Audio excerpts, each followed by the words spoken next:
بریم بیرون؟ بریم گردش؟ آره چرا که نه. بیمارستان متروکه، بیا این کار انجام ندی. اتفاقات ترسناک افتاده تو اون قبرستونه؟ حتما نمیری. گفتی چرا اومدیم این سفر به این هتل؟ بروشورش نوشته بود تسخیر شده است. عالیه. چرا اینجا؟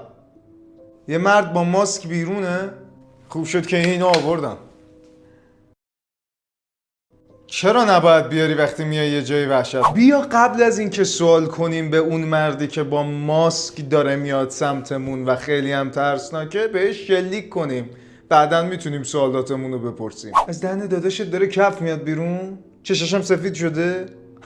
اون دیگه داداش تو نیست. الان 3 تا از دوستامون مردن. فاز عاشقانه چیه با من برداشتی؟